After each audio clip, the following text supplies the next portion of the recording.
بسم اللہ الرحمن الرحیم رب اشرح لی صدری یسر لی امری واحلل عقدۃ من لسانی یفقہوا قولی اللہم ربنا زدنا علما یا معلم ابراہیم علمنا یا مفاہم سلیمان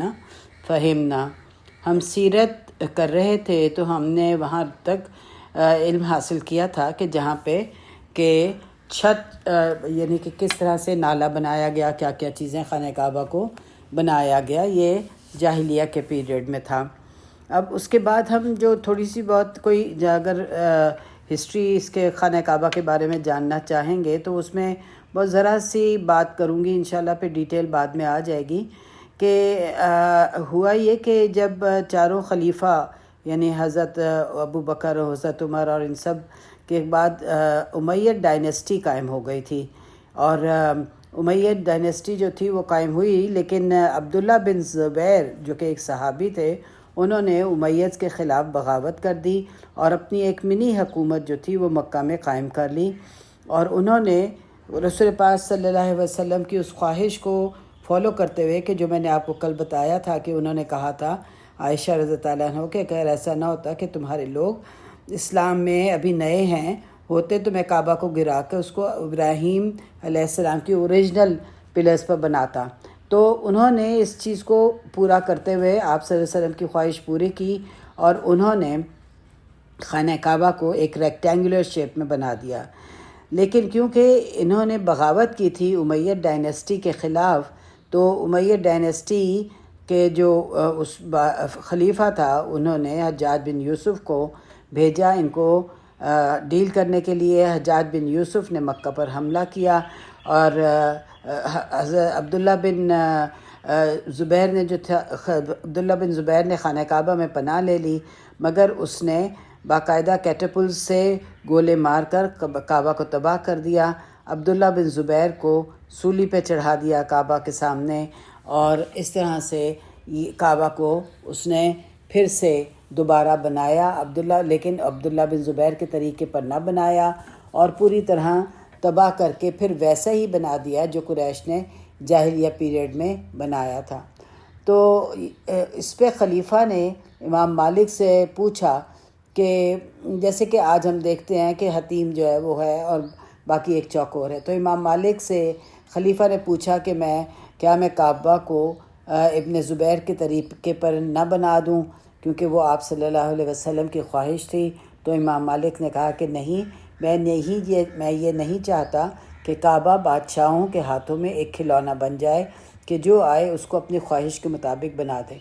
لہٰذا آج بھی کعبہ اسی شکل میں موجود ہے جو حجاج بن یوسف نے بنایا تھا۔ اس کا فائدہ ایک یہ ہے کہ عوام جو ہیں وہ کعبہ کے اندر نہیں جا سکتے، مگر حتیم جو کہ کعبہ ہی کا حصہ ہے اس میں نوافل پڑھنے کا ثواب بھی وہی ہے جو اندر جا کر پڑھنے کا ہے، کیونکہ وہ کعبہ کا اوریجنل جو ابراہیم علیہ السلام نے بنایا تھا اس کا حصہ تھا۔ اب سیرت کا ایک اور پہلو وحی کے آنے سے پہلے جو ذرا اہم ہے، ڈسکس کرنے کے قابل ہے، وہ ہے زید بن حارثہ کا قصہ۔ زید عرب تو تھے مگر وہ یمن سے تھے، اور ان کے جو والدین تھے وہ دو مختلف ٹرائبز سے تھے، یعنی والدہ کسی اور ٹرائب کی تھیں اور والد کسی اور ٹرائب کے تھے۔ تو زید کو ان کے ہی قبیلے والوں نے اغوا کر کے غلام کی حیثیت سے بیچ دیا، صرف زید کے والد سے انتقام لینے کے لیے 400 درہم میں بیچ دیا۔ اور کس کو بیچا؟ حکیم ابن حزام کو، جو ختیجہ رضی اللہ عنہ کے بھتیجے تھے، اور ختیجہ نے ان کو پیسے دیے اور یہ کہا کہ میرے لیے کوئی ینگ سلیو لے کر آؤ۔ یہ اسلام سے پہلے کا قصہ ہے۔ تو انہوں نے زید ابن حارثہ کو خریدا اور غلام خریدا، اور جو ختیجہ کو لا کے دیا، تو ختیجہ رضی اللہ عنہ نے زید کو رسول اللہ صلی اللہ علیہ وسلم کو تحفے میں دے دیا۔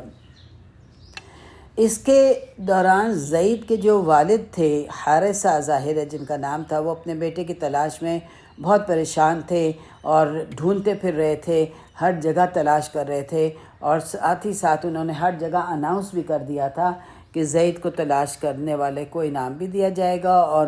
اس کی ساری تفصیل بھی بتا دی ہوئی تھی کہ وہ زید کو تلاش کریں۔ اب ہوا یہ کہ حج کے موسم میں کچھ لوگ جب یمن سے آئے تو انہوں نے دیکھا، زید کو دیکھا تو وہ فوراً ہی پہچان گئے ان کے فیچر سے کہ یہ عرب نہیں ہیں بلکہ یہ یمنی ہیں۔ تو وہ انہوں نے جب ان سے سوال کیا کہ ایک دو سوال کیے تو پتہ چلا کہ زید ہی ہیں وہ جو جن کی کہ ان کے والد کو تلاش ہے، تو لہٰذا انہوں نے واپس جا کے والد کو بتایا۔ والد نے اپنے بھائی کو فوراً ساتھ لیا سفر میں اور پیسے وغیرہ جمع کیے کہ تو وہ اپنے بیٹے کے لیے دیں گے اور واپس لے لیں گے، اور رسول پاک صلی اللہ علیہ وسلم سے آ کے ملے اور ساری بات بتائی، اور بہت زیادہ ان کو کہا، اس طریقے سے ان کی تعریف کی کہ یا محمد، اور اب بہت زیادہ ان کی تعریف کی اور کہا کہ زید میرا بیٹا ہے، اگر اس کو آپ ہمیں دے دیں تو میں جتنا آپ پیسہ کہیں گے اس کے لیے دے دوں گا۔ تو رسول پاک صلی اللہ علیہ وسلم نے کہا کہ مجھے پیسے کی ضرورت نہیں ہے، ہاں البتہ میں اس سے ضرور پوچھوں گا کہ وہ کیا کرنا چاہتا ہے۔ اب زید جو تھے اس وقت 25 سال کے ہو گئے تھے، ایک چھوٹے سے بچے تھے جب آئے تھے، اور اتنے عرصے سے رسول پاک صلی اللہ علیہ وسلم کی خدمت میں تھے۔ تو آپ صلی اللہ علیہ وسلم نے زید کو بلایا اور پوچھا کہ کیا چاہتے ہو، کہ یہ تمہارے والد ہیں، تم ان کو پہلے تو پوچھا کہ تم ان کو پہچانتے ہو؟ انہوں نے کہا ہاں یہ میرے والد ہیں اور یہ میرے چچا ہیں۔ تو انہوں نے کہا کہ یہ تمہیں لینے آئے ہیں، اگر تم چاہتے ہو تو تم چلے جاؤ، اور اگر رہنا چاہتے ہو تو تم میرے ساتھ رہو۔ تو زید نے ایک دم فوراً ہی یہ جواب دیا کہ میں کسی کو بھی آپ کے اوپر نہیں چن سکتا، آپ کا درجہ میرے لیے میرے والد اور میرے چچا سے بہت بلند ہے۔ اب یہ بڑی حیران کن بات ہے، ایک سوچنے کی بات ہے، اور یہ ان نیچرل ہے کہ کوئی اپنے والد کو پائے اتنے عرصے بعد اور جانے سے انکار کر دے، یہ فطرت کے خلاف ہے۔ آج بھی دیکھ لیں کہ والدین کو اگر بچے عرصے کے بعد ملتے ہیں تو کتنی خوشی سے ملتے ہیں اپنی اولاد سے، اور اگر بچہ ایک تھوڑی سی دیر کے لیے کہیں ادھر ادھر گم ہی ہو جائے تو جب وہ بچہ ملتا ہے تو ماں باپ کس طرح سے اس بچے کو اپنے سینے کے ساتھ لگاتے ہیں۔ لیکن زید جو تھے 7 یا 8 سال کے تھے جب انہوں اغوا ہوئے تھے، اور جانتے تھے والد کو بھی، مگر سوچے بغیر سمجھے بغیر ایک لمحے میں انہوں نے یہ جواب دیا اور انہوں نے کہا کہ میں جانا نہیں چاہتا ہوں۔ اس پہ والد بہت سخت ناراض ہوئے اور انہوں نے زید کو کہا کہ تم غلامی کو پسند کر رہے ہو، جبکہ ایک آزاد انسان کی طرح ایک اچھے خاندان میں تم پر رہ سکتے ہو۔ تو انہوں نے جواب دیا کہ میں جانتا ہوں کہ میں جو کچھ کہہ رہا ہوں، لیکن مجھ سے جو سلوک انہوں نے کیا ہے میں کسی اور کو ان پر ترجیح نہیں دے سکتا۔ اس پر آپ صلی اللہ علیہ وسلم کھڑے ہو گئے اور آپ نے جا کر کعبہ میں اناؤنس کیا کہ اے اہل مکہ، میں تم لوگوں کو یہ گواہی دینا چاہتا ہوں کہ آج سے زید جو ہے وہ آزاد ہے اور میں نے اس کو اڈاپٹ کر لیا ہے، آج سے وہ میرا بیٹا ہے۔ تو اب زید جو ہے میرے بیٹے کی حیثیت سے میرا وارث ہوگا اور میں اس کا وارث ہوں گا کیونکہ یہ میرا بیٹا ہے۔ تو اس کے بعد وہ زید ابن محمد کہلانے لگے، زید بن حارثہ کے۔ تو یہ آپ صلی اللہ علیہ وسلم نے صرف اس لیے کیا کہ والد جو ہیں ان کو کم از کم یہ سکون ہو کہ ان کا بیٹا اب غلام نہیں رہا ہے بلکہ اب وہ ایک آزاد شخص ہے، اور ایک بہت جو کہ مشہور قبیلے کے، جیسے انہوں نے کہا کہ میں عبد المطلب کا پوتا ہوں، تو یہ قریش کا حصہ ہے۔ ابن عمر رضی اللہ عنہ جو کہ یہ تو یعنی یہ بات کی بات ہے کہ جب اسلام آ گیا تھا تو حضرت عمر کے بیٹے ابن عمر کا کہنا ہے کہ ہمیں زید کا اور کوئی نام نہ پتہ تھا سوائے زید بن محمد کے، کیونکہ یہ تو بہت بعد میں آئے جب کہ اسلام آ چکا ہوا تھا، اور پھر یعنی کہ مدینہ میں تھے تو 30 سال بعد کی بات ہے کہ انہوں نے یہ کہا کہ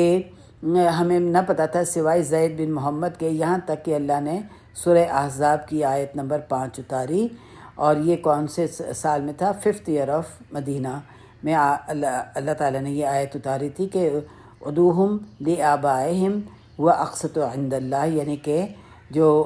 بچے ہیں ان کو اپنے والد ہی کا نام ملنا چاہیے، اور یہ زیادہ اللہ تعالیٰ کی پسندیدہ بات ہے۔ تو اس طرح سے وہ زید بن حارثہ ہو گئے، زید بن محمد کا نام ہٹ گیا۔ اب زید کی شادی ام ایمن سے ہوئی تھی۔ ام ایمن جو کہ جنہوں نے کہ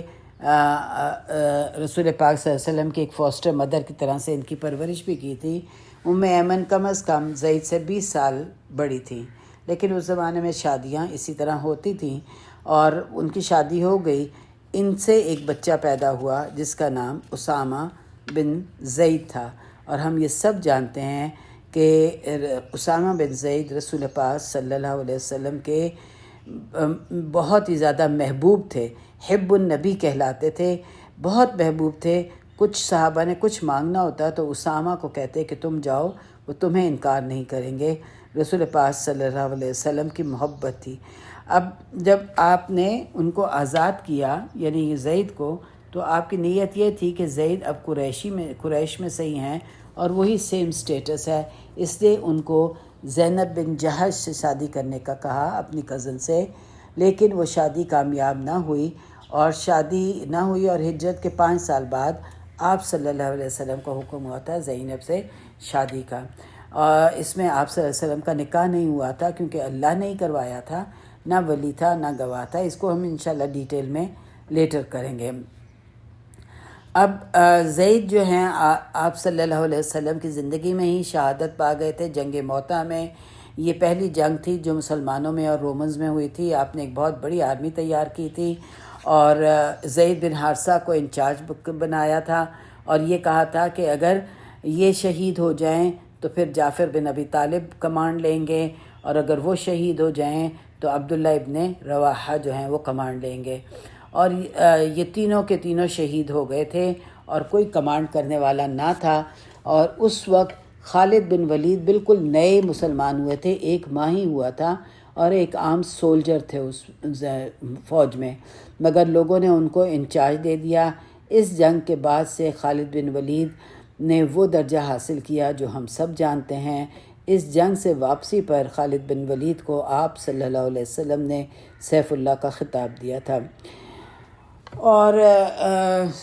یہ ہم جانتے ہیں کہ یہ جو 3 لوگوں کا شہادت کا تھا، یہ رسول پاک صلی اللہ علیہ وسلم کی زندگی کا ایک بہت پینفل انسیڈنٹ تھا۔ آپ کو اس چیز سے بہت تکلیف ہوئی تھی۔ زید کی شہادت کے بعد اسامہ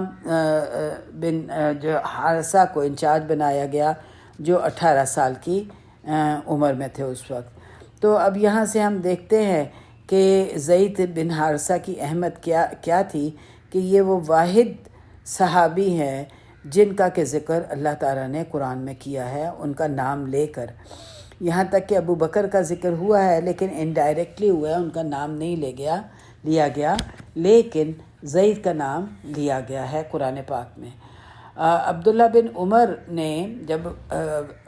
عمر رضی اللہ عنہ جو تھے وہ خلیفہ بنے، تو ان کے بیٹے نے اپنے والد سے یہ شکایت کی کہ ابا جان، آپ اسامہ